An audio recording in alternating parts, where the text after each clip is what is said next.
vamos a empezar porque tenemos una clase extensa hoy día y tenemos que terminarla. Nos quedamos aquí, jóvenes, la semana pasada. Ya vamos a estudiar las principales enfermedades de este 1,5 metros a 2 metros de intestino grueso, ¿ya? Bien, igual que en los segmentos anteriores, vamos a empezar con patología congénita, alteraciones congénitas. Por ejemplo, el ano imperforado, eso ocurre más o menos por un caso por cada 5.000 nacidos vivos. Como comprenderán, es la ausencia del ano, es decir, el recto no desemboca a nivel de la piel. Imagínense el problema, el niño no puede defecar. Bueno, pues para eso hay los cirujanos pediatras, ¿no? Ellos lo corrigen rápidamente. Es una emergencia, obviamente. También hay fístulas, ya saben qué es eso. Comunicación anormal entre dos vísceras huecas o entre una víscera hueca y la superficie corporal. Mala rotación también existe, ya saben qué es eso. Duplicación también ya saben qué es eso, no voy a repetirlo. Y vamos a hablar ahora de esta famosa enfermedad de Hirschsprung. Aprendan cómo se escribe, que también se denomina megacolon agangliónico congénito. A, porque no hay ganglios. Esta enfermedad es exactamente igual que la acalasia que vimos en esófago. Es decir, el problema está en que no existen las células ganglionares del plexo mioentérico de Auerbach. Pero ahora eso va a ocurrir acá, en el recto sigmoides, usualmente en la parte distal. Son niñitos que tienen ese problema de que está cerrado, se estenosa la luz por una contracción espasmódica del recto sigmoides a ese nivel, debido a que faltan las células ganglionares del plexo mioentérico de Auerbach. Es lo mismo que la acalasia, pero a nivel del intestino grueso distal. Esta enfermedad afecta, miren, 1 por cada 5.000 a 8.000 nacidos vivos. Y es más frecuente en varones que en mujeres. Muy frecuente en el síndrome de Down, trisomía 21. Eso ustedes lo conocen. Esta es la ubicación clásica, el recto sigmoides, como les decía. Y igual que en la acalasia, la zona que no tiene ganglios, que no tiene células ganglionares, se contrae, se cierra. Y la zona anterior se distiende, obviamente, porque no pasa el contenido intestinal. Se ha descubierto fallas en cromosoma 10, con un gen en el brazo largo, ahí está el esquema. Y esta es la imagen radiológica en donde el intestino grueso se ve muy distendido y en la zona enferma, como ven, cerrado, con la luz mucho menor. Eso hace que todo lo anterior se distienda. Típicamente igual que la acalasia. Este es un segmento de ese recto sigmoides, como ven, bien distendido acá y bien contraído en la parte distal. Normalmente yo debería encontrar aquí en la capa muscular el plexo mioentérico de Auerbach y ahora no encuentro absolutamente nada. Esa es la patogenia, la causa. Pasemos ahora a estudiar la enfermedad diverticular. Ya saben lo que es un divertículo, lo vimos en esófago, es una evaginación de la pared, ¿no? Aquí está, una evaginación hacia afuera, evaginación. En el colon es el lugar más común de divertículos, son más frecuentes en el colon izquierdo, donde estoy mostrando. Existen en el derecho, pero es menos frecuente, ¿ya? Y se postula que hay un aumento en la presión intraluminal, se cierra un austra, se cierra la otra austra, se forma una especie de segmento, como un globito. Se contrae la pared, entonces la presión aumenta dentro de ese segmento, y si hay algún punto débil en la pared, pues por ahí ocurre la evaginación. Y si eso se mantiene, se convierte en un divertículo. Usualmente la enfermedad tiene muchos divertículos, por eso se suele llamar diverticulosis, ¿no? Osis es múltiple, ¿no? Por definición, debe tener las 4 capas: mucosa, submucosa, muscular y serosa, ¿no? Miren que el tamaño suele ser menor de 2 centímetros, ya por si acaso. Esta es la patogenia, le decía, se cierra un austra, se cierra la otra, se forma una especie de globo y se contrae la pared, la presión aumenta y un punto débil puede evaginarse. Los puntos débiles usualmente son los lugares de ingreso de arterias, venas, nervios, etcétera, ¿no? Es donde la pared se perfora un poquito, ¿no? Acá tenemos la parte macroscópica, miren, vamos a ver, aquí hay un austra, otra austra y aquí un divertículo. Vuelve la austra, otro divertículo. Vuelve la austra, otro divertículo. ¿Ven? 1, 2, 3 en este corte. Por aquí pasa el material fecal, ¿no es cierto? Intestino grueso. Entonces, aquí el material fecal lleno de gérmenes y todo puede ingresar al divertículo. Usualmente entra y sale, es lo bueno, ¿no? Pero a veces se queda por alguna razón y causa las famosas complicaciones. La primera complicación es que los gérmenes y el material fecal inflamen la pared del divertículo y eso se llama diverticulitis, obviamente. La segunda complicación es que causen una erosión allí y haya sangrado.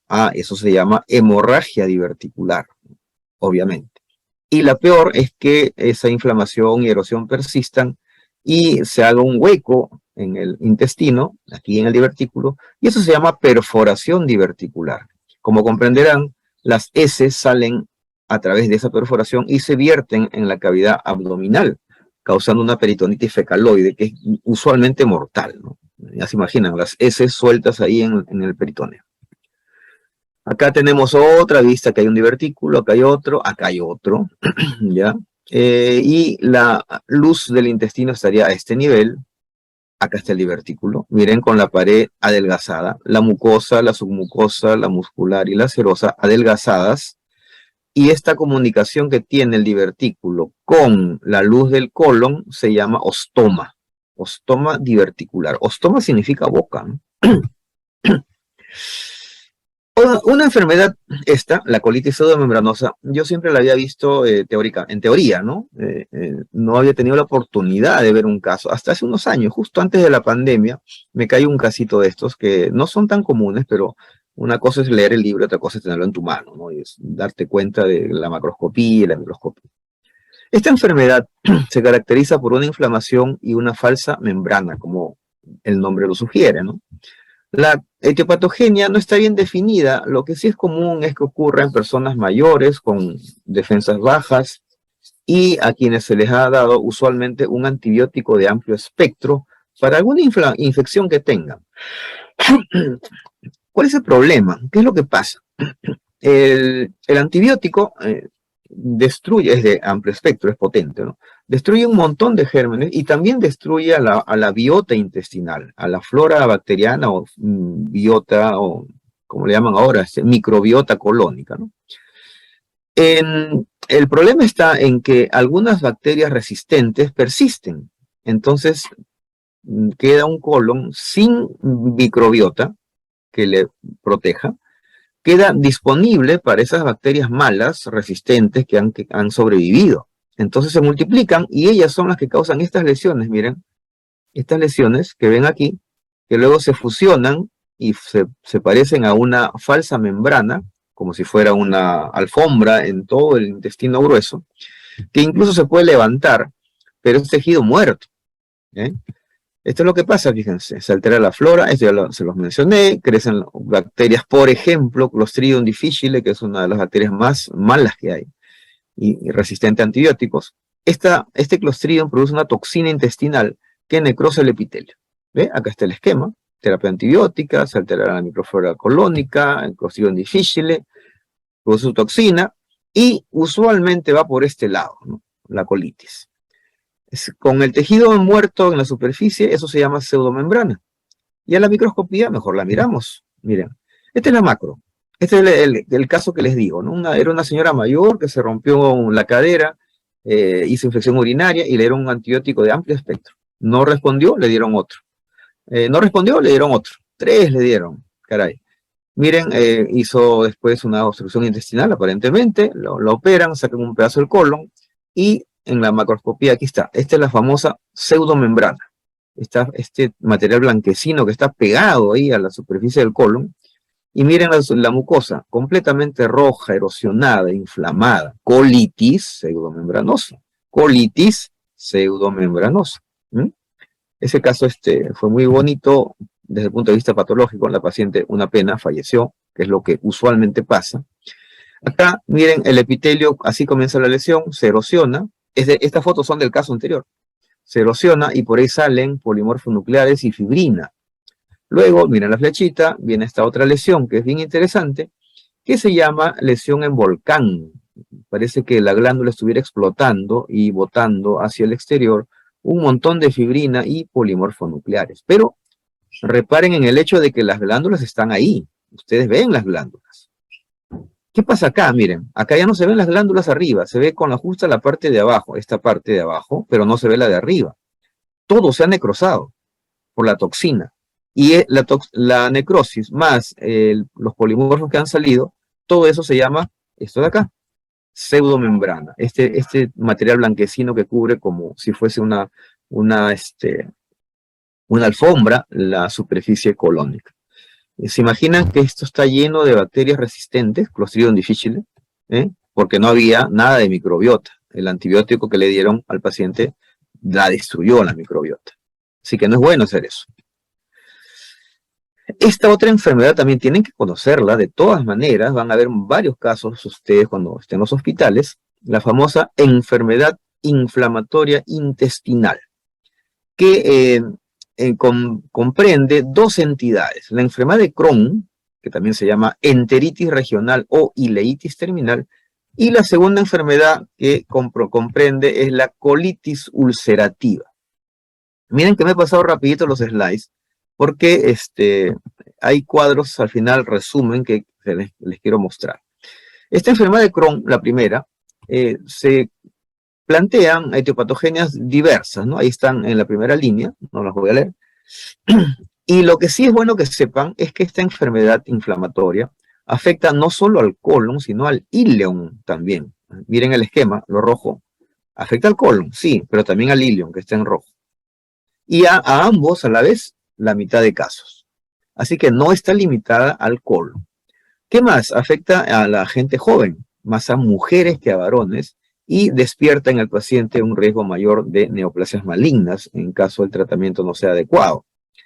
Y esta enfermedad afecta a las 4 capas, es decir, mucosa, submucosa, muscular y serosa.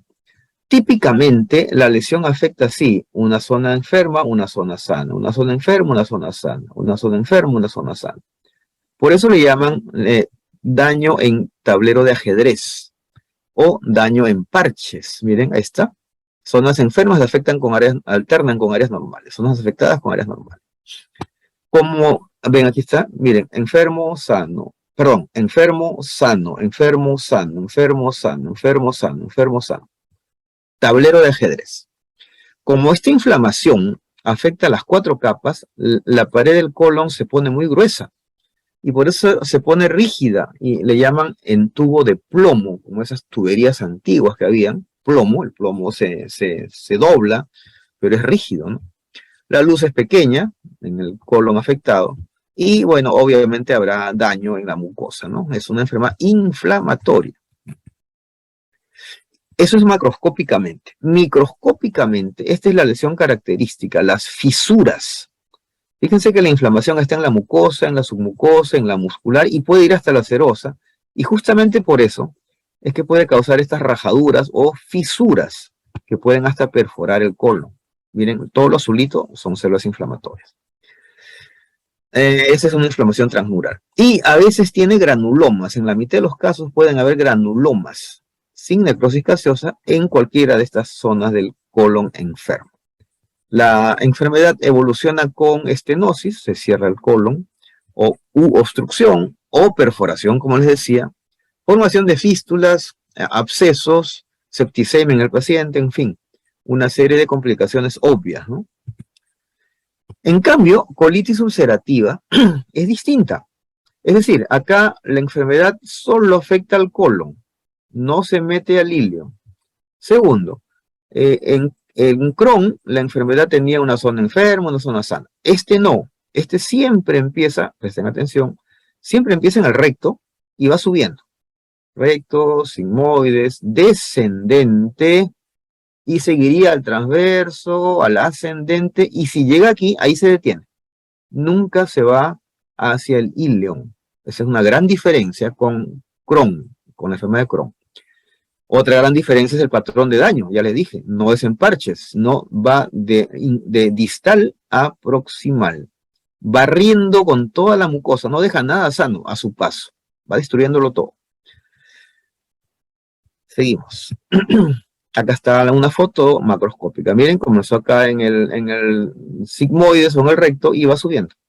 empieza distal, va, sube, sube, sube, va destruyendo todo. Sube, sube, sube, sube, y aquí se detuvo, porque operaron al paciente. Si no lo hubieran operado, hubiera seguido dañando al colon, y al llegar aquí, ahí se hubiera detenido. Claro, mientras tanto el pobre paciente está sangrando, está con dolor, está con septicemia, o sea, tienen que operar, por eso es que lo operan. Y la inflamación es distinta. En la enfermedad de Crohn afectaba las 4 capas. Acá solo afecta la mucosa y la submucosa. La muscular, sanita. Por lo tanto, no hay tubo de plomo, no hay estenosis, ¿ya? Usualmente. Zonas inflamadas, obviamente hay edema, congestión, hemorragia, inflamación y todo aquello, ¿no? Y en la micro, como les dije, solo mucosa y submucosa. Estas palabritas vamos a verlas acá. Esta es la macro, a simple vista, miren cómo va barriendo con todo, lo destruye todo. Y microscópicamente, miren lo que hay. Polimorfos nucleares en la capa, en la pared glandular, eso se llama criptitis. O sea, inflamación de la cripta, la glándula es la cripta.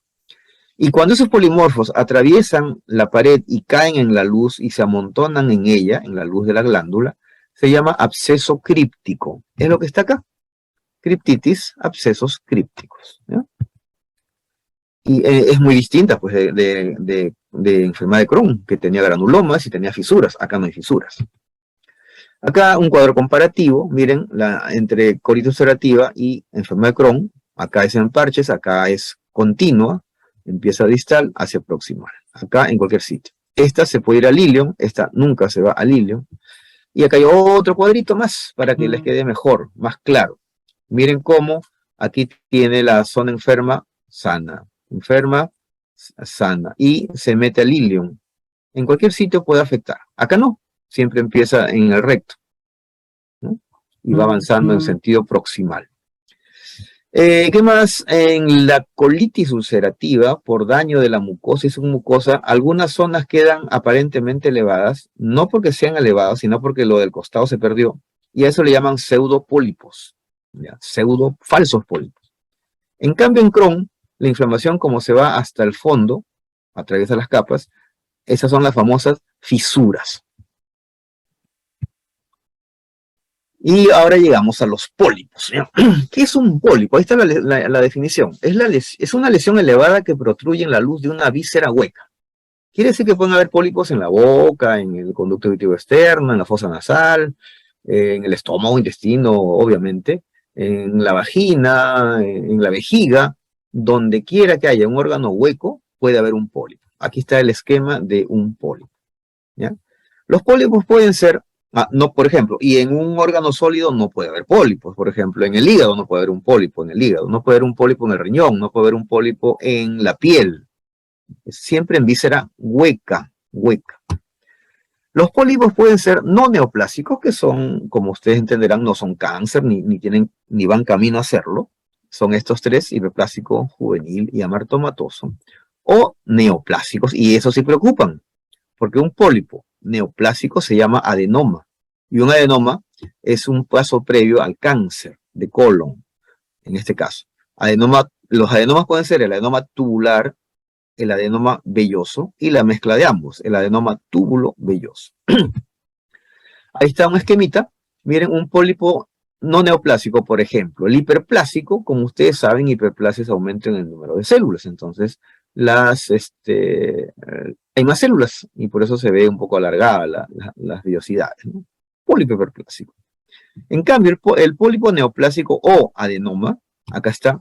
El adenoma tubular típicamente parece un arbolito, tiene un tallo de mucosa normal y la cúpula del árbol tiene displasia.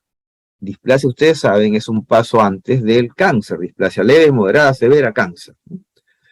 Ese es el adenoma tubular, que parece un arbolito. En cambio, el adenoma velloso es sésil. Sésil significa que no tiene pedículo, que está pegado al piso, como una alfombra aquí. Entonces, estos adenomas tubulares son fáciles de sacar. El gastroenterólogo se da el lujo de, con su endoscopio, lo laza como si fuera un vaquero, lo laza y aquí corta y saca el pólipo enterito, ¿no? Y se acabó el problema en ese pólipo. Pero eso de acá es más difícil de sacar, ¿no? Entonces, estos adenomas vellosos, que son sesiles, de base ancha, no de base pequeña, son más difíciles de sacar. Los dos, el tubular, el velloso y el túbulo, los tres, perdón, tubular, velloso y la mezcla, los tres tienen displasia. A veces el paciente tiene un solo pólipo, aquí está un pólipo, un adenoma tubular, miren, el pedículo, el tronco del árbol y la cúpula del árbol. Y a veces hay así como este, cientos de pólipos. Y a veces hay, como este, miles de pólipos probablemente, incluso muchos de ellos con cáncer, ¿no? Ya son enfermedades polipósicas.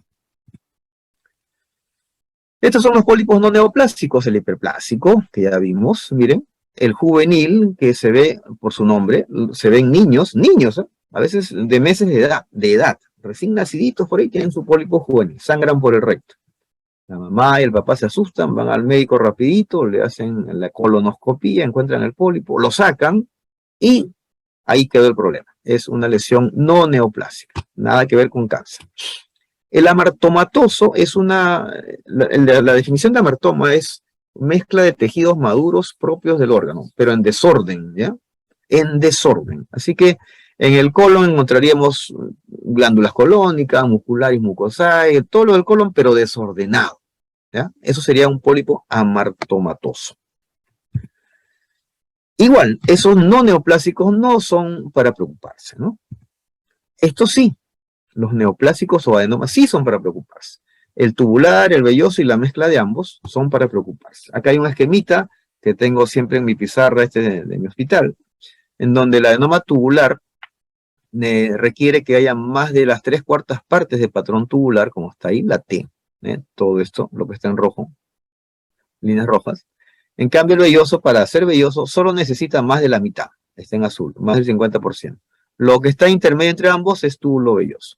Así son los adenomas tubulares, parecen arbolitos. Tienen su tronco de mucosa normal, igual que la del costado, y la cúpula, que sí tiene displasia. ¿Ya? Ojo. Por eso el gastroenterólogo los laza por aquí, los corta y los saca. Y esta mucosa es normal. Esta no. Esta tiene displasia y hasta cáncer a veces. Adenoma tubular, y este es un adenoma velloso, parece una coliflor, ¿no? Tubular, el arbolito, ¿eh? Tronco, cúpula. Mucosa normal, displasia. Velloso, pegado a la superficie, ¿no? Parece una toalla, igual que la toalla con la que se secan todos los días en el baño, si asumo que se bañan todos los días, ¿no?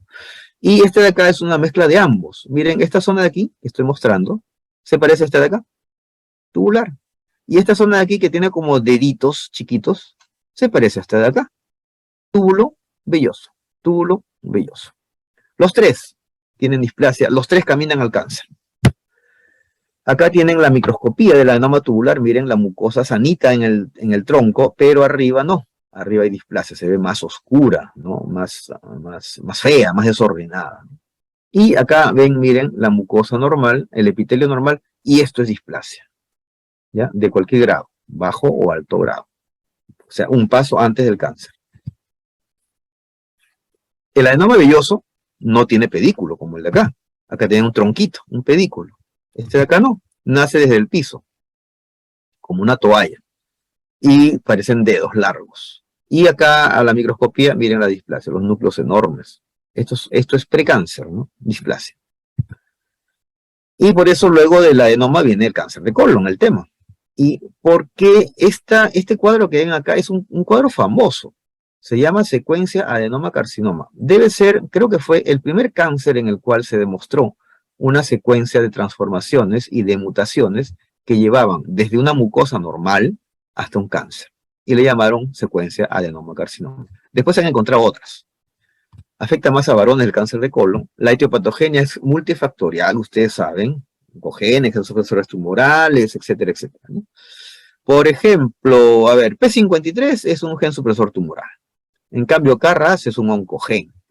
Ahí júntenle telómeros, apoptosis, y ahí tienen todo lo que se necesita para un cáncer. Pero también hay factores modificables, por ejemplo, la dieta. Cáncer de colon, muy relacionado a comer alimentos sin fibra, sin vegetales, sin frutas, ¿no? Pura carnes rojas, por ejemplo. Ya esa es una mala dieta, una mala alimentación. Si quieren alejar el cáncer de colon, coman más frutas, más verduras, cada vez que puedan, ¿ya? Menos harinas, menos carnes rojas, menos grasas, etc. Entonces, la famosa secuencia adenoma-carcinoma es así. De un colon normal pasa a una mucosa en riesgo, luego pasa a un adenoma, este sería el tubular, este sería el velloso. Puede ser uno, dos o los dos a la vez.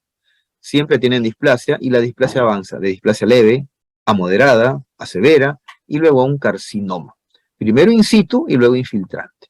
Fíjense que abajo están las mutaciones secuenciales descubiertas en esta transición macro y microscópica desde lo normal hasta un cáncer. Todo está perfectamente estudiado hasta ahorita. Fíjense. El cáncer de colon, una vez que ya se instala una neoplasia maligna epitelial del colon, afecta más al colon izquierdo. La mayoría, más del 50% afectan al colon izquierdo, es decir, al colon descendente y al sigmoides. En esa posición, el cáncer es estenosante, cierra la luz, le disminuye la luz. Entonces, las heces que ya vienen por aquí, colon izquierdo, no pueden salir o salen en forma de cinta más pequeña, ¿no? Porque aquí hay un tumor que está cerrando la luz, disminuyendo la luz. En cambio, en el colon derecho, el tumor puede ser muy grande, pero no obstruye por la sencilla razón de que lo que viene del intestino delgado viene líquido. Entonces desemboca aquí y aunque encuentre un tumorzazo, el líquido pasa por un costado. Pero para acá, conforme el colon va quitando agua al material fecal, se van formando las heces ya más compactas. Y si hay un cáncer de colon aquí, como este, las heces no pueden pasar adecuadamente y el paciente o se obstruye o las heces salen con dificultad. ¿Mm? Muy diferente en un cáncer de colon izquierdo que un cáncer de colon derecho. El derecho suele ser polipoide, como una pelota, y sangra mucho. El paciente está anémico, está pálido. En cambio, en el otro lado, el paciente no puede defecar. ¿Mm? No puede defecar. Histológicamente es muy simple para el patólogo, la biopsia muestra un adenocarcinoma, es decir, un cáncer que forma glándulas. Y ustedes han visto varios ya, así que no es problema. El antígeno carcino embrionario suele estar elevado en el suero, en la sangre, ¿ya? En la sangre, por si acaso. No siempre, pero usualmente. Y con esto creo que terminamos la parte pendiente, patología del ano. La zona anal es una de las más complejas desde el punto de vista anatómico. Deben recorrer anatomía ustedes. Acá está el famoso anatomía del músculo elevador, por ejemplo, y las relaciones que establece con la grasa, el peritoneo, el recto sigmoides, el margen anal, el epitelio que viene glandular, aquí está la famosa línea pectínea, el canal anal, que ya es epitelio escamoso, y afuera el margen anal, que también es escamoso, piel con anexos, aquí hay piel sin anexos. Toda esta complejidad es típica en la región. La patología más común en el ano son las hemorroides, es decir, las venas varicosas en el plexo venoso hemorroidal de esa zona, obviamente. Causa estreñimiento, gestación o estar mucho tiempo de pie. Y yo siempre les bromeo, casi todo el mundo estamos de pie, ¿no? O sea, generalmente trabajamos de pie, ¿no? Si alguien trabaja echado, bueno, de pronto sí existen, pero no es motivo de la clase, ¿no? Usualmente todos trabajamos de pie. Afecta hasta un 5% de la población, es bastante. Quiere decir que en la promoción, que son 150, 160, de pronto deben haber 10 o 15 que van a tener o tienen hemorroides. Pura estadística. Macroscopía, mejor lo vemos, ¿qué les parece? El dibujito, ahí está. Dependiendo de la línea pectínea o línea dentada, cualquier hemorroide que nazca por arriba será interna y si nace por abajo será externa. Por eso este de acá dice externa. Ahí está. Aquí se ve. Externa. Está afuera. En cambio, este de acá nace por arriba de la línea. Aquí arriba. Se llama interna. Que esa interna puede crecer y salir por el margen anal. Ok, está bien. Pero sigue siendo interna. Lo que manda es el origen. ¿No? A eso se refería. A veces las venas se trombosan y el paciente no puede defecar simplemente. Es un dolor espantoso, dicen, y es una emergencia quirúrgica. El paciente tiene que operarlo. Y histológicamente así se ven las venas varicosas, ¿no? Distendidas, llenas de sangre, con trombos, en fin. Para el patólogo eso no es problema. El problema es por el paciente. Y terminamos con las neoplasias de la zona. Hablaremos rápidamente de las epiteliales, que son los condilomas, y son iguales que los condilomas del cuello uterino, es decir, el papilomavirus humano está metido ahí. Miren este paciente, completamente lleno de condilomas en la zona anal y perianal. Y el epitelio escamoso es el afectado, es una neoplasia epitelial, ¿no? Por el PBH usualmente. Hay los famosos poilocitos, ¿no? Y que van caminando, como todo condiloma, va caminando hacia el cáncer, el carcinoma escamoso o epidermoide. Una de sus variantes es el carcinoma basaloide, de las células basales, también llamado cloacogénico. Recuerden que embriológicamente en esa zona siempre, en un momento había una desembocadura común para la orina y las heces, por eso se llamaba cloaca, como el de las aves, ¿no? Bueno, miren, pues este es un tumor, un cáncer del ano enorme que sale, aflora a través del margen anal y se extiende a la piel adyacente, ¿no? Es neoplasias muy agresivas. Nuevamente el famoso PBH metido en carcinoma escamoso del ano, un tejido normal, lesión de bajo grado, displasia de bajo grado, displasia de alto grado, carcinoma invasivo, como dice ahí, ¿no? Hasta llegar a daños macroscópicos enormes, con tremendas lesiones ulceradas, sangrantes, hemorrágicas, como esta de acá o esta de acá, ¿no? Terrible, ¿no? El carcinoma del ano, cuando ocurre, casi siempre se diagnostica en etapas tardías, porque los pacientes, muchos de ellos no van al médico por un poco de vergüenza, de pudor, de tener una lesión en una zona pues que a nadie le gusta que la estén mirando, pero cualquier cáncer a tiempo se cura.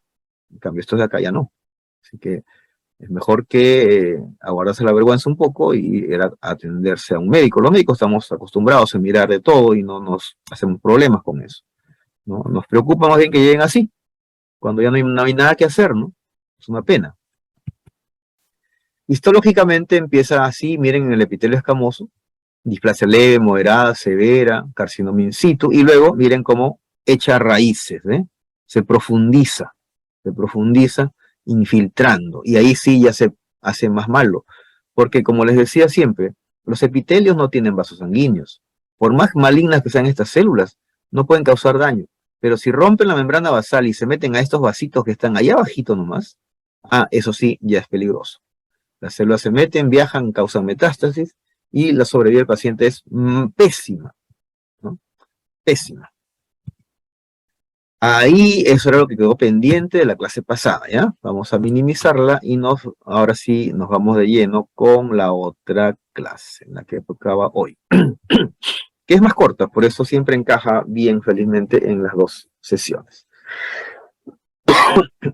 Recuerdan que yo les comenté la clase pasada de que el tubo digestivo efectivamente era un tubo, comenzaba, bueno, la boca, esófago, y es un tubo. Es un tubo que está torcido, plegado, o lo que quieran, pero es un tubo, una manguera. Y el hígado y el páncreas desembocan en él, en ese tubo. Por eso se llama patología de las glándulas anexas. Hígado, páncreas. ¿Ya? El hígado y sus vías biliares, por supuesto, ¿no? Así que ahora nos toca estudiar básicamente al hígado y las vías biliares y al páncreas, como glándulas anexas, ¿ya? Anexas a esa manguera, a ese tubo, ¿ya? Bueno, esto solamente quiere remarcar lo anterior, ¿ya? Recuerden la parte embriológica, que de la yema dorsal y ventral sale el hígado, de la ventral anterior, y de la dorsal sale el páncreas, ¿no? Luego giran, se encuentran, se unen los vestigios pancreáticos, la vía biliar, que viene del hígado, se conecta y desemboca igual que la vía pancreática, la ampolla de Vater, ¿se acuerdan? Y a partir de ella ya la vía es común, drena en la segunda porción del duodeno, dejando ahí la bilis y dejando allí el jugo pancreático rico en enzimas activas. ¿Sí? Cuando usted se come su anticuchito, ¿ya? Su anticuchito, con la saliva la mezclan, ya tiene amilasa, lo mastican más o menos, luego pasa por el esófago, llega al estómago, en el estómago suelta el ácido, comienzan a molerlo como una licuadora, el estómago se contrae, qué sé yo, Luego de eso pasa ya más digerido al intestino delgado. En ese momento el intestino delgado libera, mejor dicho, el páncreas libera enzimas hacia el duodeno y la vesícula biliar se contrae y envía bilis también al duodeno. Y entre el ácido gástrico, entre las enzimas pancreáticas y la bilis, le sacan la mugre a su anticuchito, lo parten en pedacitos chiquititos que más adelante se van a empezar a absorber en las microvellosidades intestinales, ¿no? Que eso ya lo saben ustedes por fisiología. ¿Qué pasa con estas glándulas anexas al tubo digestivo? Vamos a hablar del hígado primero. Bueno, la histología les dijo de pronto que el lobulillo hepático era una especie de un hexágono. Mentira, no es un hexágono, pero así está en los libros, pues, ¿no? De hecho, es un hexágono en los chanchitos, en los cerditos. Los humanos no es un hexágono. Pero bueno, el esquema vale, ¿ya? Resulta que nos enseñaron que existía la vena centrolobulillar en el centro lobulillo, ¿no? Y en las esquinas estaban los espacios porta con el conducto biliar, la rama de la arteria hepática y la rama de la vena porta. ¿Ok? Así nos lo enseñaron. Y todo el mundo pensaba que esta era la unidad funcional. En realidad no es la unidad funcional. La unidad funcional está aquí, como un rombo, en donde el centro no es la vena centrolobulillar, sino el espacio porta en realidad, a partir del cual llega la irrigación, ¿no? Arterial y venosa, a los hepatocitos, que se distribuyen dependiendo de su ubicación, en zona 1 si están cerca de la arteria, y en zona 3 si están cerca de la vena centrolobulillar, con la zona 2 intermedia. Esto es la circulación funcional, el asino de Rappaport, que les enseñaron en histología también. Y es bien interesante porque esto sí me permite deducir enfermedades. Ejemplo, si el paciente toma por algún problema, algún error, lo que fuese, una sustancia hepatotóxica, las células que primero se mueren son las que primero se exponen a la hepatotoxicidad, es decir, las de la zona 1. Estas de acá sobreviven un poco mejor. Y al revés, si el vaso lleva poca sangre, ¿eh? ¿Cuáles células se mueren primero? Las de la zona 3, que son las menos irrigadas. La zona 1 está mejor irrigada, la 2 menos y la tercera menos todavía. Así que la ventaja de la sino es que permite deducir daño patológico. Bueno, esto es lo mismo, la famosa zona 1, 2 y 3. En general, el hígado tiene una secuencia de cambios que va oscilando desde un hígado normal a un hígado graso, a una fibrosis, a una cirrosis y el cáncer. Esa secuencia que están viendo está bien demostrada, por si acaso. Típicamente, alcohol. El alcohol convierte a un hígado sano en un hígado con esteatosis hepática, un hígado graso. Luego, este va caminando a la fibrosis. Luego, la fibrosis camina a la cirrosis y la cirrosis al cáncer. ¿Quién hizo todo eso? La chela. La chela por varios años, ¿no? El alcoholcito que tanto le gusta a muchos, así termina, casi siempre. Esto es una modificación que hice a algo que estaba en un slide con letras simples, y siempre las letras son aburridas. Y esta es mi mnemotecnia para los 5 únicos criterios microscópicos que hay en patología hepática.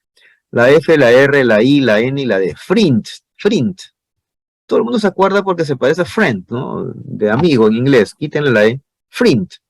F de fibrosis, R de regeneración, I de inflamación, N de necrosis, D de degeneración. La fibrosis, como saben, es conjunto de fibroblastos y colágeno, lo que se ve acá en azul. La regeneración, cuando el hepatocito se regenera, se multiplica.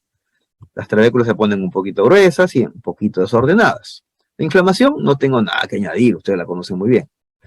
La necrosis, la necrosis, sí, ustedes se meten un trago, una huasca de fin de semana y ya están ocurriendo necrosis de hepatocitos.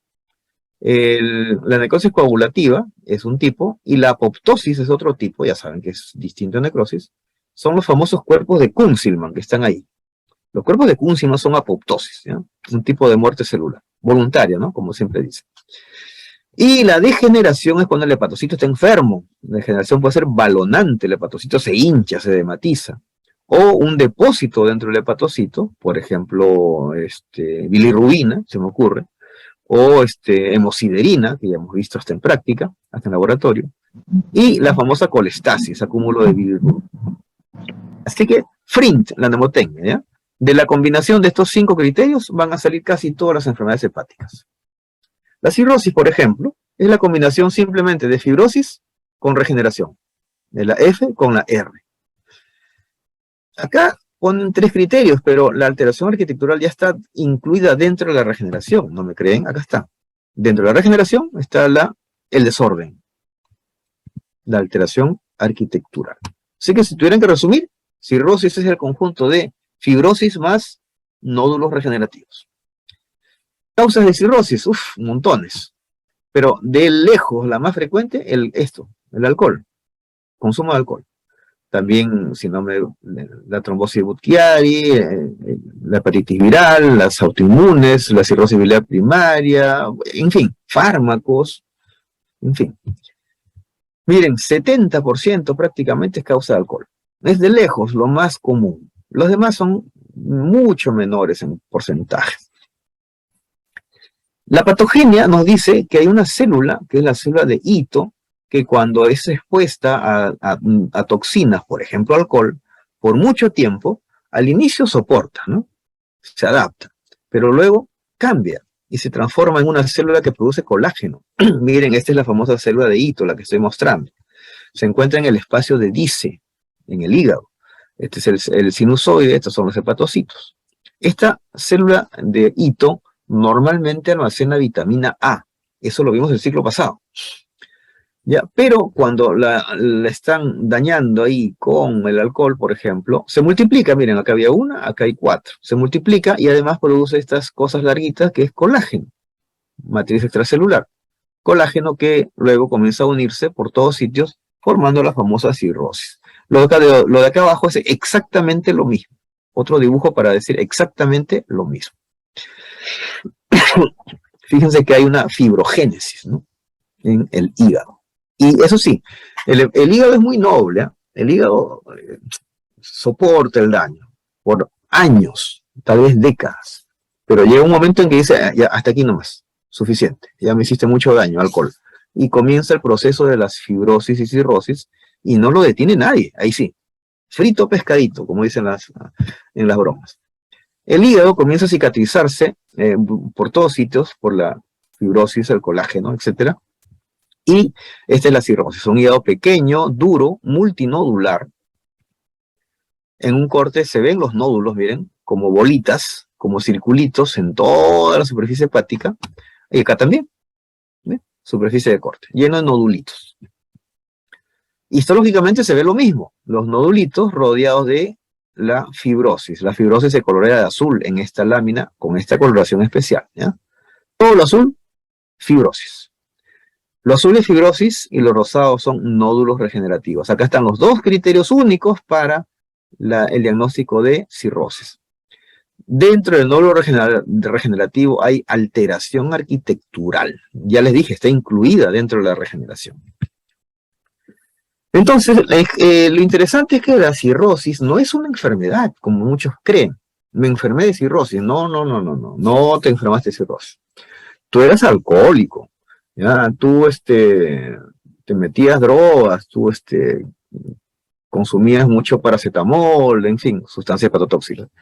Ya, eso eras, y el hígado soportó buen tiempo, y cuando ya no soportó, se convirtió en una cicatriz, de tanto daño que le pusiste, ahora es una cirrosis. Por lo tanto, la cirrosis es el camino final, como ven, el camino final de muchas enfermedades. Acá están las enfermedades. Y la cirrosis es el estadio final. Ahí está, miren, esa es la definición. Estadio final. Por eso no es una enfermedad propiamente dicha, es casi un síndrome, ¿no? Seguimos con el hígado. 2 conceptos que ustedes deben conocer: la ictericia y la colestasis. La ictericia es la coloración amarillenta de piel y mucosas. Ojo, piel y mucosas. No dice piel o mucosas. Piel y mucosas. Mucosas. Por ejemplo, la mucosa conjuntival, la mucosa oral, la mucosa lingual, la mucosa nasal, en fin, ¿ya? Eso, más la coloración amarillenta de la piel, como este señor, miren que está amarillo, eso se llama ictericia. Colestasis es la presencia del almacenamiento de bilis dentro del hígado. La bilis se forma en el hígado, pero debe circular por los conductos biliares, ¿no? Y almacenarse en la vesícula, pero no en el hígado, no en el hepatocito. Cuando lo hace se llama colestasis. Entonces, no son lo mismo, pero están relacionados. Puede haber ictericia sin colestasis y colestasis sin ictericia, fácilmente, por si acaso. Son conceptos completamente distintos, aunque relacionados. ¿Cómo se ve la colestasis en el hígado? Bueno, como las vías biliares llenos de un tapón verdoso, es la bilis, o dentro del citoplasma, con conductillos duplicados, y a veces se distienden y se llaman lagos biliares. Fíjense que las causas de colestasis son muchas también. Fármacos, congénitos, genéticos, infecciones, embarazo, inflamatorio, septicemia, en fin, muchas causas de colestasis. Ahí está la colestasis. Esto que ven, estos granitos que ven, es bilis metida dentro del hepatocito. Eso nunca debe pasar. ¿Ah? Nunca se debe almacenar la bilis dentro del hepatocito. Se llama colestasis, no se llama ictericia. Colestasis. Y acá a la derecha están los famosos lagos biliares, ¿no? La cirrosis se complica de muchas maneras, pero la más común es la hipertensión portal. ¿Por qué? Porque el hígado está fibrosado, cicatricial, lleno de fibrosis adentro, y la sangre que debe circular por dentro del hígado no puede hacerlo. Eso lo vimos la semana pasada. La sangre se da la vuelta, ¿no? Por las venas esplénica, gástrica, esofágica, porque no puede pasar por el hígado. Y eso causa un aumento en la presión de la vena porta. Eso se llama hipertensión portal, que tiene causas que están antes del hígado, en el hígado o después del hígado. Las causas hepáticas son casi siempre la cirrosis. Antes del hígado, una trombosis de la porta, por ejemplo, o una estenosis de la vena porta, causarán ese tipo de hipertensión portal. Y después del hígado, tenemos la insuficiencia cardíaca congestiva. El corazón derecho, cuando falla, sobrecarga al hígado hacia atrás, ¿no? En el flujo sanguíneo. La obstrucción de la vena hepática o suprahepática también es muy común. ¿En qué termina la hipertensión portal? En derrame peritoneal, eso se llama ascitis. En los famosos cortocircuitos, es decir, las varices que vimos esofágicas, gástricas, esos son los cortocircuitos. También existen a nivel del ombligo, las famosas venas umbilicales distendidas. Y la encefalopatía hepática. ¿Qué significa eso? Una enfermedad del encéfalo de causa hepática. ¿Se acuerdan que la sangre tenía que pasar por el hígado para metabolizarse? La sangre tenía que pasar por el hígado para detoxificarse, pero como ya no puede pasar y se da la vuelta por acá, la sangre va cargada de sustancias tóxicas, y esas sustancias tóxicas lo que hacen en el sistema nervioso es deprimirlo. El paciente está soporoso, medio dormido, desconectado, medio comatoso. Y eso se le llama encefalopatía hepática, de tanta toxina que el hígado no pudo limpiar. ¿Ven? Las causas de hipertensión portal pueden ser antes del hígado, en el hígado o después del hígado. Se llama prehepática o presinusoidal, hepática o sinusoidal y poshepática o postsinusoidal. Ya saben que la causa hepática casi siempre es cirrosis, ¿ya? Acá hay un cuadrito, perdón, una figura en la cual se ven algunos signos y síntomas del paciente. Algunos ya los mencionamos. Ictericia, debilidad muscular, las famosas varices esofágicas que vimos la semana pasada. Aquí no han puesto las varices gástricas que también existen. La esplenomegalia, el vaso grande. La cabeza medusa, que son las varices periumbilicales. El derrame peritoneal, también llamado ascitis. Miren, se atrofian los testículos. Edema de las piernas, de los maleolos. Sangrado fácil, porque el hígado ya no produce factores de coagulación. Cirrosis, bueno, ya está la cirrosis. Ginecomastia en los varones, las mamas de los varones crecen, imagínense.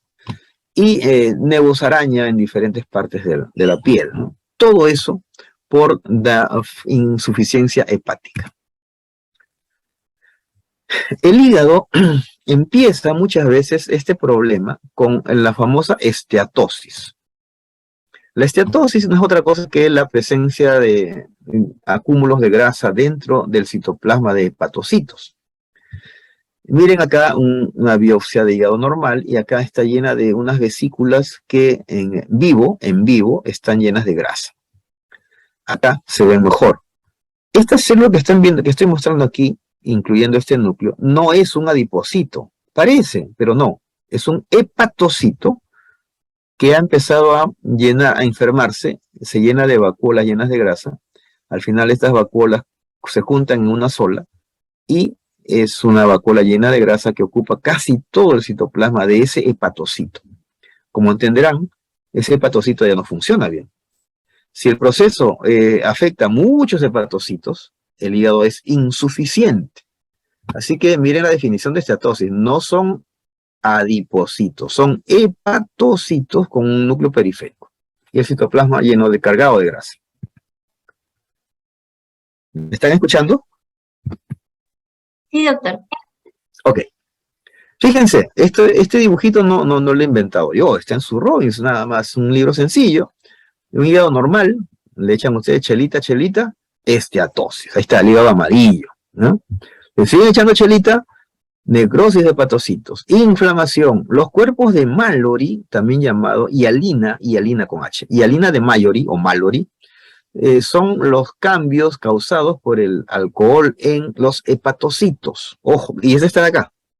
Esta es la famosa hialina de Mallory, ¿ya? Cuerpos de Mallory también se llaman, causada por el alcohol. Si le siguen echando chelita todos los fines de semana porque ganó su equipo favorito, o perdió su equipo favorito, o se murió la reina de Inglaterra, o por lo que fuese, ¿no? Cumpleaños del gato, siguen echándole chelita, cirrosis con los años, y después de la cirrosis viene cáncer de hígado, como si fuera poco. Sugerencia, ya saben cuál es la sugerencia, ¿no? Un ratito. No puedo quitar esa cosa. Ok, las hepatitis virales son eso, inflamaciones del hígado de causa viral, ¿ya? Los clásicos virus hepatotróficos o hepatotrópicos, con F o con P, los dos valen, son de la A hasta la E, 5 virus. También hay el virus de Epstein-Barr, por cierto, el citomegalovirus, y ¿por qué no? El virus de la fiebre amarilla, ¿no? Así que no son solo 5 virus como muchos piensan, ¿no? No, son más. En este cuadrito he tratado de resumir las características más comunes de los virus, de donde salta a la vista que el de la hepatitis B es el único ADN, los demás son ARN, esto es muy fácil de ver en el cuadro, y de pasadita que la forma de transmisión en los hepatitis virales son muy distintas, o son parenterales o son fecal-oral. Fecal-oral es decir, enteral. Fecal, de las heces a la boca. Y entonces si va a la boca pasa al intestino. La palabra intestino en medicina es entero. Entonces enteral es intestinal. Parenteral es paralelo al intestino.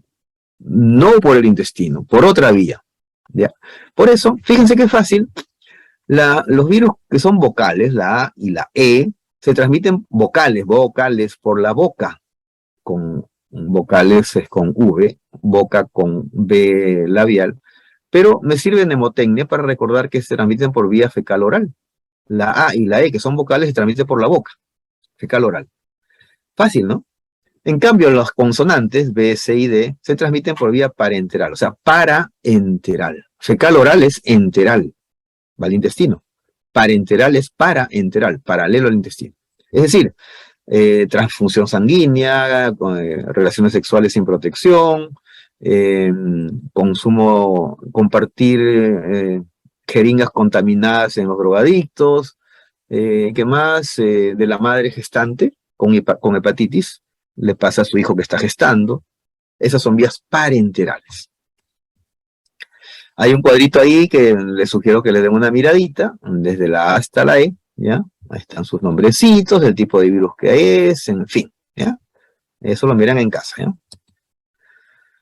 Así como miran su maratón de Netflix, igualito, lo miran con canchita, comiendo canchita, se ponen a leer su cuadrito, o sea, ¿ya? Bien bonito es que se lo aprenden, ¿ya? Algunas preguntas vendrán de acá. En cuanto a si tienen forma crónica, otra vez las vocales, la A y la E, no tienen forma crónica. Miren qué fácil, ¿no? Se juntan, ¿no? No tienen forma crónica. En cambio, las consonantes sí tienen forma crónica. La E causa hasta un 5% de adultos según el libro, pero hasta un 90% en recién nacidos, es decir, madre gestante contaminada le pasa hasta 90% a su hijo gestado. Qué pena, ¿no? La hepatitis C, hasta un 60%, también causa cronicidad, y la D tiene una forma bien interesante de meterse al hígado. Lo hace en coinfección o en superinfección. Coinfección con la hepatitis B significa que los dos entran juntos, coinfección. Superinfección significa que primero necesita que entre la hepatitis B, el virus de la hepatitis B, y recién entra luego el virus de la hepatitis D. Entonces, B y D tienen una relación un tanto enfermiza en cuanto a cómo infectan al hígado. Por coinfección en menor porcentaje y por superinfección en un gran y alto porcentaje. Fíjense lo que les decía hace un rato, hepatitis B, hepatitis C. Felizmente hay vacuna contra hepatitis B, pero no hay contra hepatitis C, todavía. Entonces, fíjense, después de una infección aguda, los caminos que llevan son casi parecidos. O hacen una enfermedad subclínica con pocos síntomas o ninguno, o un cuadro agudo, o es un portador, o es un cuadro crónico. Y al final, si nos olvidamos de tanto palabreo, casi todos van a lo siguiente. Cirrosis, cáncer, muerte. Cirrosis, muerte. Cirrosis, cáncer, muerte. Esa es la C, la B, la C. Cirrosis, cáncer, muerte. O cirrosis, muerte. Punto. Cirrosis, hepatitis estable, por un tiempo. Luego se desestabiliza, muerte. Al final, siempre es así. Esteatosis, cirrosis, carcinoma hepatocelular, muerte. ¿Ya? Así que a cuidarse de la hepatitis B y de la hepatitis C. La hepatitis B ustedes deberían estar vacunados ya. La hepatitis B y C se transmiten por contacto sexual, por si acaso. Así que cuidarse mucho. La hepatitis causa 4 síndromes clínicos patológicos. Están ahí, vamos a verlo rápido uno por uno. El de portador o portador asintomático, sin molestias, pero infectando a todo el mundo. En la biopsia, a veces no se ve ningún cambio. O pequeñas alteraciones. Por ejemplo, que tenga un citoplasma medio así como este. Eso le llamamos esmerilado, como opaco, ¿no? Y los núcleos, dice, medio arenosos. O sea, esos son detalles de patólogo, ¿ya? La hepatitis viral, el cuadro agudo, la hepatitis aguda, sí, esa da mucha molestia. Uno se pone medio ictérico, fiebre, malestar general, náuseas, vómitos, lo que quieras. Y en la biopsia ya se ven las necrosis, los cuerpos de Kunzelman, ¿no? Que vimos hace un rato. Luego el daño de hepatocitos en cualquier sitio. Hay varios hepatocitos enfermos. Las células de Kupffer se aumentan en número. Hay inflamación en el espacio porta. Y cuando empieza a pasar la hepatitis viral, se regeneran los hepatocitos. Ahí está, por ejemplo. A ver, este hepatocito tiene su núcleo. Y este hepatocito no tiene núcleo. Está muerto. Necrosis. Inflamación portal aquí. En cambio, la hepatitis crónica, el otro cuadro clínico patológico, la necrosis se vuelve mayor. Ya no está solo en el espacio porta, sino, miren lo que dice, junto con la inflamación se sale del espacio porta. ¿Ya? La inflamación estaba localizada en el espacio porta, ahora se va afuera. Y la necrosis aumenta. Hay necrosis por todos sitios, en gran cantidad de hepatocitos. Antes era uno por aquí y otro por allá. Ahora no, se junta. La necrosis comienza a juntarse tanto que se une de espacio porta a espacio porta, de espacio porta a vena central, o de vena central a vena central. En resumen, de cualquier sitio a cualquier sitio. Y la fibrosis empieza a aumentar. Cuando esta hepatitis crónica es por hepatitis C, existe una triada que es interesante. Y está acá. Folículos linfoides, ahí están. El daño del conductillo biliar, aquí hay un conductillo biliar dañado, aquí están dañados, y esteatosis hepática. Esos 3 signos están acá, miren, folículo linfoide, daño del conductillo biliar y esteatosis leve. Esos son la famosa triada de la hepatitis C. Podría ser una pregunta de examen, ¿no? Podría, digo. El cuarto síndrome, el cuarto cuadro clínico de la hepatitis viral es la hepatitis fulminante. Fulminante, miren el nombre, ¿no? En donde la muerte de hepatocitos es tan rápida que no da tiempo ni siquiera a mucha inflamación ni nada. Simplemente el paciente entra en una falla hepática progresiva, de la cual no sale nunca y se muere. Miren los hepatocitos, están muertos. Parece que hubiera pasado un tornado por ahí, ¿no? Ha destruido toditos. Estos acá todavía están sobreviviendo, pero estos acá están toditos muertos. El esqueleto reticulina se mantiene, pero bueno, la reticulina no funciona, pues no es como las columnas de una pared, nada más. Los hepatocitos, que son los que nos sirven, están muertos. Hay muy poca inflamación. Las vías, o sea, los conductos biliares se mantienen conservados, pero ¿qué van a drenar si no hay bilis, no hay hepatocitos que la produzcan? Y como ven, hay una necrosis masiva de hepatocitos. El paciente se muere.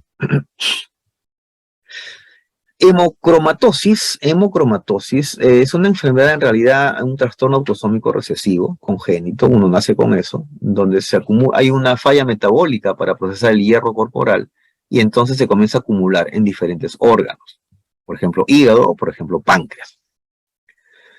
Causa cirrosis, causa diabetes y pigmentación en la piel. Y miren cómo está el hígado lleno de hierro, ¿no? Lleno de hierro en todos los hepatocitos prácticamente. Cuando se le hace una coloración especial, ahí está el hierro en color azul. No hay cómo curar esto. Es una enfermedad con la que uno puede nacer, ¿no? Así que tengan cuidado. Trastorno autosómico recesivo. Recuerden que los trastornos autosómicos recesivos significan que se juntaron dos genes recesivos del mismo tipo. Y eso siempre ocurre, usualmente ocurre, mejor dicho, cuando uno pues tiene hijos con un familiar más o menos cercano, ¿no? La prima, el primo, ¿no? No sean flojos, ¿no? Dejen de buscar pareja en la familia, váyanse a buscar a otro lado. Después les sale por ahí una enfermedad rara de esas.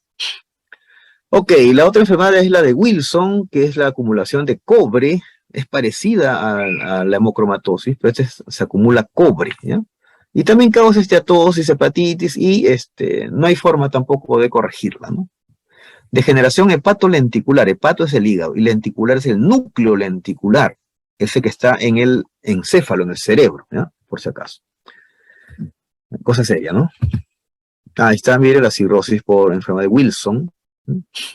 Y el cobre depositado en los hepatocitos. En el otro era hierro, acá es cobre.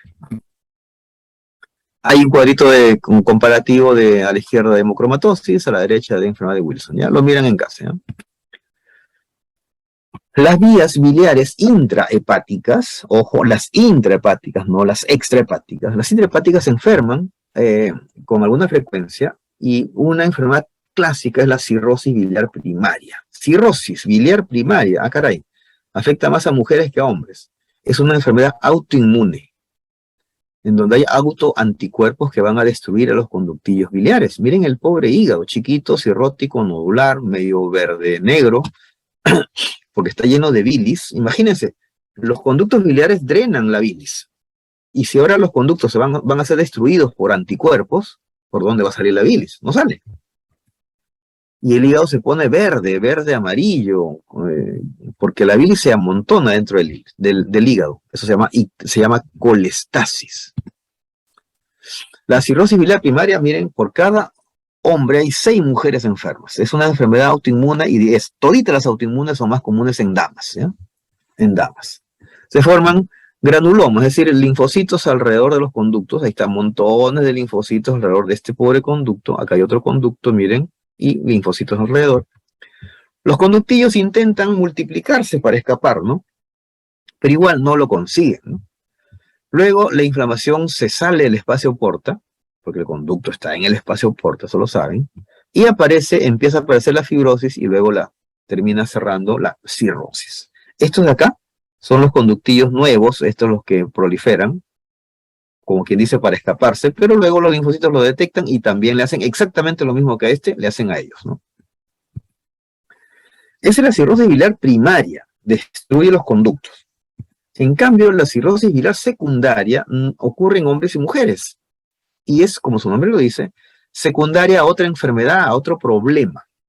Es decir, aquí lo que ocurrió es que se causó una obstrucción extrahepática, fuera del hígado, que puede ser un cálculo que bloquea la vía, una atresia congénita, fibrosa, lo que sea, un cáncer que está por ahí comprimiendo la vía biliar, o a veces un cirujano inexperto que sin querer le metió un punto a la vía biliar y la cerró, pues, ¿no?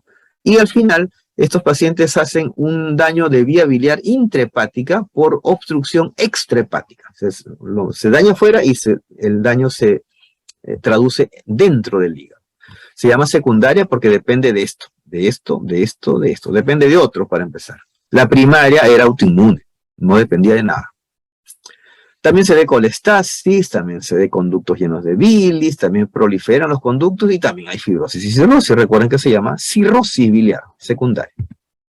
Ahí está, casi igual. No confundan cirrosis biliar primaria con colangitis esclerosante primaria, dos cosas completamente distintas. Se relaciona en parte con la enfermedad inflamatoria intestinal, la que vimos hace un rato, la enfermedad de Crohn y la colitis ulcerativa, más que todo con la colitis ulcerativa, hasta 70% de pacientes. Y la idea es que esta vía biliar, miren, aparecen fibrosis, fibroblastos alrededor con colágeno y van cerrando la vía, ¿ya? Itis, hay inflamación. Esclerosis, hay fibrosis. Miren, aquí está el conducto biliar. Y alrededor hay dos cosas. Inflamación y las células larguitas que ven son fibroblastos que producen colágeno. O sea, hay fibrosis e inflamación. Fibrosis esclerosante. Inflamación, itis, colangitis, inflamación esclerosante, fibrosis. Fíjense que aquí el pobre conductillo biliar está rodeado de fibrosis y de inflamación. Y acá casi no hay conducto biliar. Lo cerraron completamente. Esto de acá se llama fibrosis periductal en piel de cebolla, o si quieren, en catáfilos de cebolla, ¿no? Una cebolla cortada otra vez se ve así más o menos concéntrica, ¿no? Hay linfocitos y hay fibrosis y linfocitos. El conducto biliar se atrofia, el epitelio se atrofia, acá ya no se ve nada, y la luz disminuye, igual que ven acá.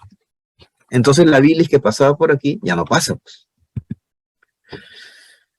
Este slide y los que vienen les voy a dejar para que ustedes lo estudien, ¿ya? Son patologías no muy comunes de la vía biliar, los complejos von Meyenburg, la enfermedad poliquística, hepática poliquística, la fibrosis hepática congénita, la enfermedad o síndrome de Caroli.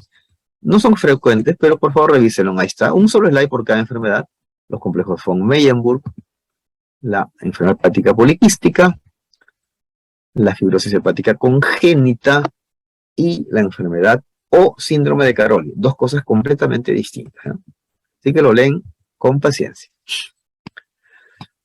Problemas circulatorios del hígado. ¿Puede haber un infarto? Sí, como cualquier órgano. Trombosis de la aorta, sí, se ve en cirrosis.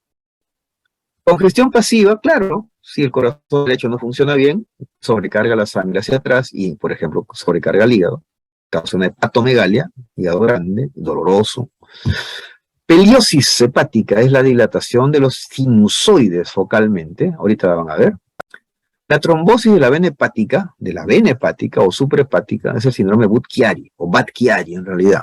Fíjense que ese síndrome de trombosis, ¿no? Causa de hipertensión portal poshepática, puede ser por cáncer, por consumo de anticonceptivos orales, por personas que tienen la sangre muy espesa, policitemia se llama, incluso en mujeres gestantes normales y después del parto, puede verse ese síndrome. Hay que tener mucho cuidado con la gestación. Esto de acá, de la enfermedad veno-oclusiva, se ve en pacientes trasplantados de médula ósea. Eso lo paso rápido para no confundirlos, ¿ya? La trombosis portal, ven, un trombo, un coágulo, ahí obstruyendo la aorta, ¿no? Hay forma aguda, hay forma crónica o en relación a un tumor que comprime la zona y por eso se forma el trombo, ¿no? Ese es como esquema rápido, no quiero que se aprendan todo lo que está escrito ahí. Ahí está, síndrome de Budd-Chiari, un trombo en la vena, de la vena suprahepática, por supuesto. La peliosis, dilatación de los sinusoides, se puede ver macroscópicamente, como está ahí. Y en el trasplante de médula ósea, la enfermedad veno-oclusiva. Así se llama. Un infarto, ahí está, una zona muerta del hígado. Las lesiones neoplásicas pueden ser benignas o malignas. Las benignas son las dos que están viendo acá, las más comunes. La hiperplasia nodular, el hígado, y el adenoma. Fíjense que los dos son idénticos, la única diferencia es esta, miren. En la hiperplasia hay una cicatriz en el centro, blanquecina, esta de acá. Así, medio estrellada. En el adenoma no suele haberlo. En ambos, las biopsias sacan o permiten ver hepatocitos normales, porque es una lesión benigna. En cambio, la neoplasia maligna del hígado es el hepatocarcinoma y el colangiocarcinoma. Fíjense otra vez cómo es que de un hígado saludable se pasa a un hígado amarillento, estatóxico, fibrosis, cirrosis y carcinoma. Es la secuencia, ¿ya? El carcinoma hepatocelular o hepatocarcinoma tiene varios nombres, ahí están. Afecta más a varones que a mujeres. Afecta entre 70 y 70 años en promedio. Pueden haber casos más jóvenes, pero lo común es acá. La patogenia es multifactorial, así que aquí solo mencionamos algunos factores. Daño crónico, por ejemplo, alcohol. Hiperplasia, carcinógenos, daño cromosómico, neoplasia maligna. Es decir, muy básico esto. Oncogenes, ¿no? Gen supresor tumoral. Y otros factores que ayudan. La cirrosis, ya lo hemos dicho. La displasia, la hiperplasia, las personas que consumen anabólicos, no esos varones que hacen, por ejemplo, físico-culturismo, y para tener más masa muscular se inyectan anabólicos, esos terminan haciendo mucho carcinoma hepatocelular. Los virus también causan ese problema. El Zorotraz fue una solución de contraste para pruebas radiológicas que ya dejó de usarse porque causaba cáncer de hígado, qué pena, ¿no? Progestágenos, ¿no?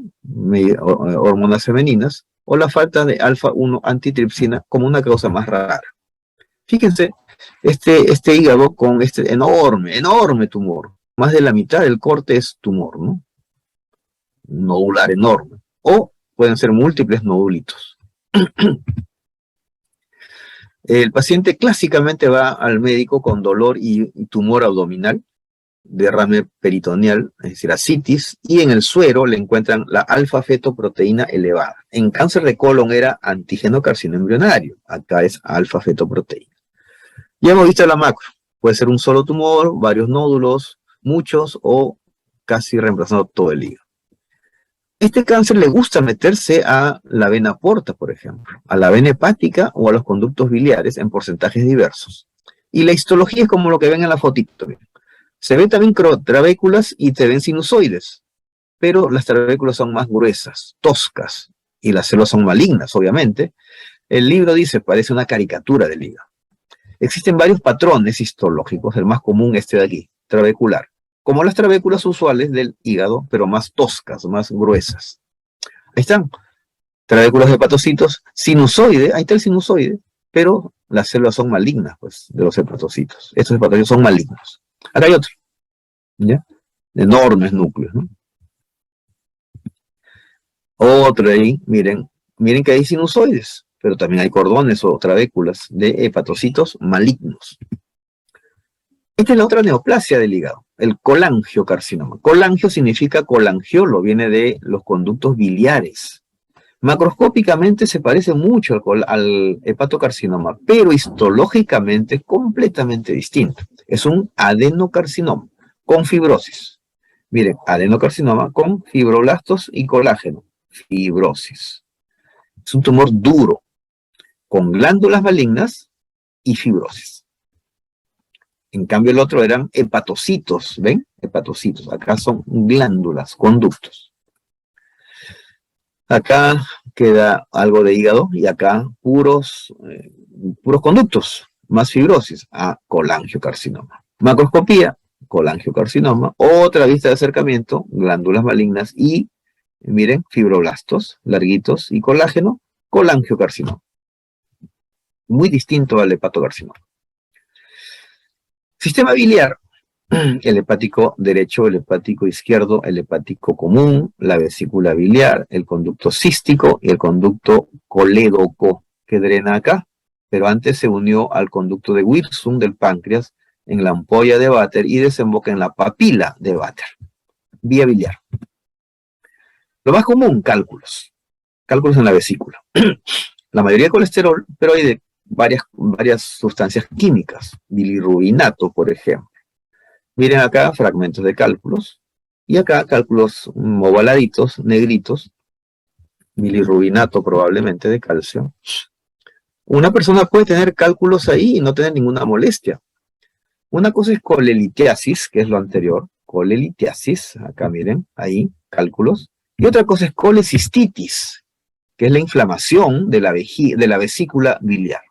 Ahí está la definición. Como toda inflamación, aguda o crónica. Si es aguda, ya saben que ahí vamos a tener polimorfonucleares. Y si es crónica, linfocitos y células plasmáticas, también algunos macrófagos. En la aguda, la vesícula está roja, erosiva, con edema y clásicamente los polimorfos. Y en la crónica no, la vesícula está con la pared gruesa nada más, básicamente, y las células inflamatorias crónicas. Puede haber fibrosis, puede haber hasta calcificación. Puede ser con cálculos o sin ellos. Aquí, por ejemplo, pared gruesa. Acá, fíjense el epitelio y la inflamación aguda que se mete hasta el epitelio, colecistitis aguda aquí. Acá. Esto lo hemos visto incluso en el siglo pasado. Depósito normal de colesterol en la vesícula, colesterolosis. Estos puntitos blanco-amarillentos en un fondo rojo son depósitos de colesterol que los macrófagos se han fagocitado y se ven a través del epitelio cilíndrico simple que cubre la vesícula. Vesícula en fresa se llamaba esto, ¿no? ¿Se acuerdan? Los conductos biliares extrahepáticos, ¿no? Ya no los intra, no los extra. Ahí tenemos que pueden tener atresia, un cálculo en el colédoco, eso es coledocolitiasis, no es colelitiasis, coledocolitiasis, y algunos quistes también a veces. El cáncer más común en biliar es adenocarcinoma con fibrosis y se ve igualito en la vesícula que en los conductos biliares extrahepáticos, es decir, en estos conductos. Cuando está en esta zona, se llama tumor de Klatskin, ahí está. Justo en la confluencia del hepático derecho, del hepático izquierdo y el hepático común. Ese es el famoso tumor de Klatskin. Histológicamente siempre es igualito. Todos, los de la vesícula, de los conductos, glándulas malignas y fibrosis. Igualito. Acá está la macro de una vesícula con cáncer. Esta es la histología. Glándulas y fibrosis. Glándulas malignas, ¿no? Y para terminar, ya nos queda poco tiempo, jóvenes, vamos a hablar del páncreas exocrino. El endocrino es en otra clase, ¿ya? El páncreas tiene relaciones anatómicas bien complejas con el estómago, con el duodeno, con el riñón izquierdo, con el riñón derecho, con el vaso, con los vasos mesentéricos, con la arteria aorta, con la vena cava inferior, etcétera. Y de ahí salen muchas de sus patologías. La famosa rotación embriológica que ocurre para que se junten los primordios pancreáticos dorsal y ventral, esto lo saben por embriología, va a pasar. Cuando rotan al revés, por ejemplo, tenemos este páncreas en anillo, o páncreas anular. A veces no hay páncreas, se llama agenesia de páncreas. Esos son los problemas congénitos. A veces hay un páncreas pequeño, se llama hipoplasia de páncreas. El anular, ya lo hemos visto. El páncreas dividido cuando los dos primordios no se juntan. Se quedan separados, dividido. Páncreas aberrante es que hay un pedazo de páncreas en otro sitio. Y quistes, bueno, una dilatación, ¿no? Otra vez el famoso páncreas en anillo o anular, que aprieta, ahorca al duodeno.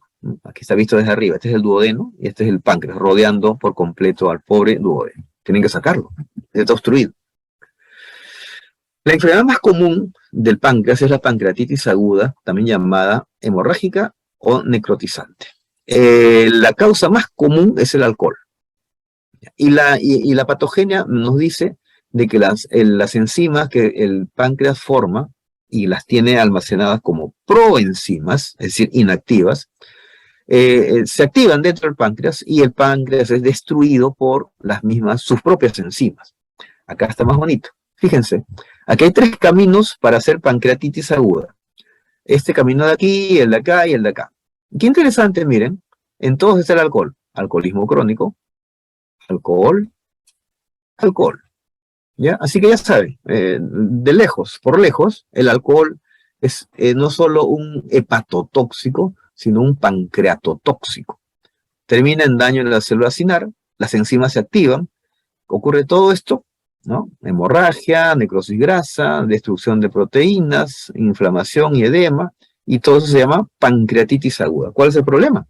Que esas enzimas pancreáticas fácilmente pueden comerse a estos vasos mesentéricos superiores o hacerle un hueco a la vena cava inferior o a la arteria aorta y se murió el paciente. Así de simple, rapidito, en uno. Fíjense cómo este es el duodeno, este es el páncreas. Todo lo que ven negro es hemorragia, necrosis, y esta vista de acercamiento, esta es necrosis del páncreas por sus propias enzimas. Se digirió a sí mismo. Estos de acá se llaman jabones cálcicos, y eso es otro problema. En el tejido necrótico, el calcio de la sangre comienza a depositarse. Por lo tanto, el calcio es secuestrado en esos jabones cálcicos, causando hipocalcemia. Y la hipocalcemia puede causar paro cardíaco. Histológicamente, uno ve el tejido pancreático destruido. Tan destruido que uno puede no reconocer que se trata de páncreas. También existe la pancreatitis crónica, la anterior fue la aguda. La crónica es cuando el paciente tiene episodios repetidos de pancreatitis aguda, ¿no? Pequeños, ¿no? Pequeños. Sobrevive y queda una cicatriz. Esa zona cicatricial se llena de fibrosis, ahí está, fibrosis. Va atrofiando los acinos pancreáticos, por lo tanto el paciente cada día tiene menos enzimas, y la fibrosis va cerrando algunos conductos, por eso se dilatan y se forman quistes, ¿sí? Y al final ese páncreas termina sin poder funcionar bien. Miren, el páncreas se calcifica, se llena de tejido blanco, fibrosis, se pone duro, y a la microscopía, todo esto de acá es una banda de fibrosis, ¿eh? Es como una cirrosis del hígado, pero en el páncreas, ¿ya? Algo así. Los conductos rodeados de fibrosis, los acinos son escasos, aquí faltan acinos, no hay ni uno, acá también falta, aquí también falta, pura fibrosis, ¿no? Estos son acinos, conducto, pero aquí debería haber, y no hay. Entonces se dilatan los conductos, ¿no? Se cierra por aquí, y este conducto comienza a dilatarse porque los acinos siguen produciendo un poquito de jugo pancreático, y se dilata. Y se forman los quistes que han visto acá, ¿ven? Quiste. Tumores, el quiste no neoplásico, ya, bueno, su nombre lo dice, es un quiste, una dilatación. El neoplásico benigno, que es el famoso cistoadenoma, vamos a mirarlo, ahí está, cistoadenoma.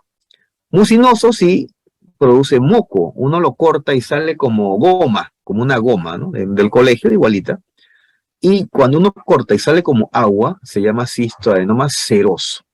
Mucinoso como moco, como goma. Seroso como agua.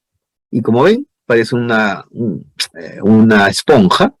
Y a la microscopía también parece una esponja. Un montón de quistes chiquititos. De ahí el nombre de microquístico. Para terminar, el cáncer de páncreas también tiene, miren su secuencia, qué bonita, se parece a la secuencia adenoma-carcinoma del cáncer de colon, ¿se acuerdan? Cosas claves. ¿De dónde nace un cáncer de páncreas?